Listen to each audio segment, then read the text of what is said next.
President Trump signing an order yesterday that is going to bar new immigrants on various employment-related visas, including H-1B for high-skilled workers. It's going to take effect June 24th. It's going to last at least through the end of the year. To talk about that and many other issues, I want to bring in Rich Lesser now. He is the CEO of Boston Consulting Group, aka BCG, and he's joining us from New York. So, Rich, it's good to see you. So, on top of everything else, on top of the pandemic, on top of the protests, on top of all of the other things that companies are having to navigate right now there's this. How significant is it an issue for your clients, and what are you telling them?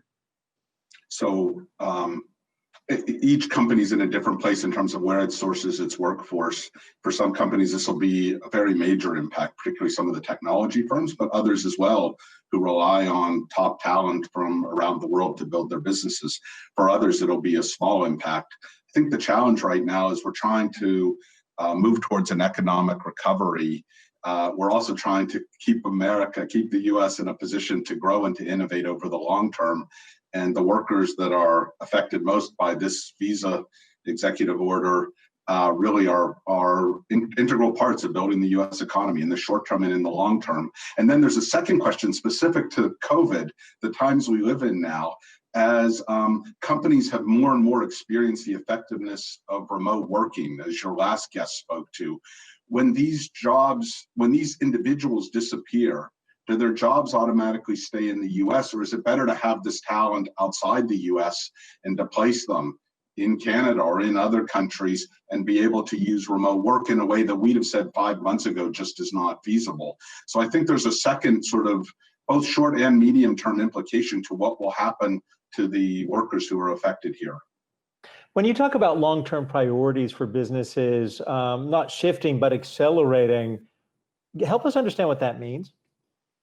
I think this period of living under the virus and all the disruption that's come with it have really brought a few things to the front. In fact, I was literally just on the phone with the CEO of the leading global company, and it's just talking about how quickly they've seen changes in consumer behavior, how a few months ago pushing digital transformation and reshaping the way the company operated was something that some people agreed with and many others really wondered about. He said now across 20,000 plus employees, they all get that we have to operate in different ways. And I think so both from the standpoint of a workforce that works more remotely, AI, which is more essential when data is changing so rapidly, and of course from consumer and customer behaviors who are doing much more online, much less physically. I think the need to change on that dimension's gone up, but I would also highlight two others. One is resilience, and the recognition that resilience is always important, but when times are really good, people kind of take it for granted. In difficult times, whether it's balance sheet resilience, supply chain resilience, I think that's gone up. And then the third is at a time of so much societal stress, how you live your purpose. I mean, we've been talking purpose for a while now, but I think how do you make sure that it really comes to life, whether it's around racial equity and justice, whether it's around all the people whose lives are disrupted, whether it's still around climate, though that gets less attention, at least in the US right now. I think those elements, companies are realizing they're going to be judged quite sharply based on how they behave in this period, not just what they say. Rich, I want to pick up on what you were talking about with America's positioning when it comes to competitiveness. We did see a report out from IWD last week. We fell from 3rd place to 10th place. That's America when it comes to actually being able to attract talent, being a desirable place to come. So already with those macro conditions, and now it's actually barred, right, for these high-skilled workers in many cases, a lot of them fueling the innovation in Silicon Valley. How do you anticipate our place in the world really changing? Because I think for so long over the last couple of years, we've coasted on this idea that, but America's America, we're a superpower. Do you feel as though there is a tectonic shift that's happening right now? Yeah, I think there's a shift. And I think there's a couple things that are going on right now. First, you rightly point out, talent has been the fuel for this country for 100 years plus as a driving force. And to the extent that top talent sees it as risky to come to the US because you come to study or you come to take a job, you normally don't just come for that first move, you come for the moves that can come after that. And so it's not just about at this moment in time can I come, but could I build a career here? Could I be here 5 years? Could I be here 10 years? The riskier that sounds, the more top talent has plenty of other places to go, including just north of the border. That's made it crystal clear that they want top talent from around the world. And then I think second, our ability to show that we're resilient as a country is under strain right now. The resurgence in coronavirus that we see in many parts of the country is a real issue. And particularly when you contrast the US and Europe right now, it's meaningfully different. And again, we don't know how that'll play out. None of us are trying to sort of write the future of exactly what it will be. But you also need to show investors and talent and the business community that this is a resilient place that can handle adversity and come through it strong. And the jury's out on it, but right now there's real concerns, I think, legitimate concerns. Rich, Julie again, I just want to ask you one more question about visas before we move on. And that's the sort of stated purpose of this new regulation is to try to get more of those jobs to American workers. Because of all of the layoffs associated with coronavirus, won't companies be able to find those highly skilled workers in the United States? The so-called skills gap that we talked about a lot going into this, will coronavirus actually help close that skills gap to some extent? I don't expect that to be the issue. I think if anything, I'm worried, particularly, coming back to the racial divide, the digital divide in this country is enormous. And this crisis is highlighting the digital divide. So first, that's one element. And at the very top tier, the US, there's a lot of top talent that's homegrown in the US, a lot of people to be very proud of. But this country has been built on being a magnet from talent from all around the world. And I think to use cutting off of foreign talent as the basis to try to build American talent, to me, it is unlikely to be successful. Maybe on the margins. I'm not saying there'll be no incremental American jobs because of this. I don't want to say that, but unlikely to be broadly successful now. Risks encouraging talent to be overseas and makes it much harder to be a magnet to spur future innovation and growth. So it's not that it'll have no impact along the lines of what the EO is designed to encourage. It's just that the offsetting costs, I think, will be much higher. And I would so much rather take that same amount of investment and put it into education support and bridging the digital divide and doing the other things. We absolutely need to invest in talent in the US. It's essential. This path, like cutting off others as the basis to do it, I don't think is the best path to get there, short or long term. Rich, Dan Roberts here. BCG is such an influential employer, always on lots of rankings and lists of some of the best places to work in America. I'm curious what you see as the office of the future. We talk about the layout of offices. There are a lot of fears that in many cities in America, companies won't have employees come back for a year or more to the office. Even once there is a vaccine, it might not be widely available for a very long time. What are you guys doing at BCG in terms of having employees come into the office? Have you already begun having them come back? When is that going to start?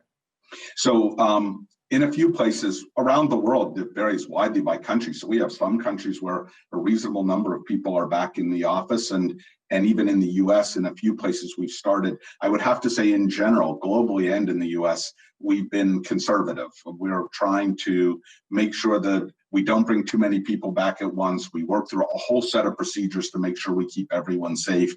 And frankly, we found remote working has worked far better than we would have expected as well. It's been a genuine surprise, I think, for many CEOs, but including myself, at how much our team's been able to step up to do this, how much we've been able to collaborate with our clients in the very deep ways that they expect. But if I take a medium-term outlook, which was your question, I do want to highlight a world of full remote work. I think for many businesses doesn't cut it. Like when I look at our own employee base, particularly our newer employees, do miss the sense of apprenticeship and connection that comes to really sort of being a part of the firm and integrating in. You lose some of the informal interactions, which spurs ideas, which builds relationships and does that. So, and so it's easier to sustain relationships. It's easier for people who've been in the organization a while than it is to build new relationships or to be a newer employee. So I absolutely believe there's an ongoing role in many businesses, I'm not saying for everyone, to have ways to connect. But whether you need all your people in the office every day, I think that I think is going to be challenged by many, many businesses. And I think for us, because travel is a big part of what we do to serve our clients, there'll be a broad rethinking. Not that we won't travel. Of course, we'll need to be with our clients when they're back. We'll need to be with them a portion of the time. But do we need the whole team there for as much time? Do we need experts from around the world to fly in versus Zooming in or WebExing in for a couple hours? I think that will still be something that we need to work through. And I suspect we'll see meaningful changes for us and for others in the years that are generally a positive, by the way, a good thing. Maybe with some follow-through implications in commercial real estate that will be tough, as you were discussing with your last guest. But I think that it will still be a generally positive change. Rich, finally, from the Office of the Future, I want to ask you about the company of the future. You mentioned the renewed focus on diversity. I know at BCG, you're also focused on sustainability. When the Business Roundtable last year came out with its new focus on stakeholder capitalism, I think there was a decent amount of skepticism that it wasn't just words for a lot of companies. Do you think that this crisis is going to spur that real change, that action to back up those types of commitments? Or do you think we're going to see companies kind of go back and revert to the way things were before? I think it was a meaningful statement and it had depth underneath it. Of course, there are 200 companies, give or take, in the Business Roundtable, and each are on their own paths on that journey. Some would be arguing that they've lived that for decades. Others have been embracing it for years. And for some, it may have felt like the right words on a page, but they weren't sure how they were going to live it quite yet. So it's always a little, you have to have some caution before you generalize. I think in general, most companies are genuinely stepping up and recognizing the moment. And I've been on so many Business Roundtable discussions since March about climate first, pre the COVID crisis really breaking out, and then around how to respond to COVID, and then around the racial justice and equity issue, and many of those with nobody present, no press, no one else. The conversation's been entirely about how do we support small businesses in the COVID crisis, because they're going to be the ones that are really hit the hardest. How do we really take on this racial equity issue, which has education and workforce issues, as well as police and justice reform, and how do we do that? It's not that we have magic answers, and it's not that every action an individual business will take, sometimes in order to survive, will be ones that people will be happy about or will like. I think the energy around it is sincere. I think the progress will be real, and for many, it probably won't be as fast as it should be. I mean, this climate challenge is massive, and even if companies step up, stepping up enough is a different question. And I think we'll probably be too slow on some things, but the direction of travel is I think, a genuine one. It's my sense. And a hopeful one, I think. Rich Lesser, thank you so much. He is the CEO of Boston Consulting Group. Really appreciate your time, Rich. It's a pleasure. Thank you. Hey investors, Zach Guzman here. Are you interested in learning more about the markets and getting the latest financial news? Well, then click right here to subscribe to our Yahoo Finance YouTube channel. Get the latest up-to-the-minute market analysis, big interviews in the world of finance, and information on how to manage your money every day wherever you are.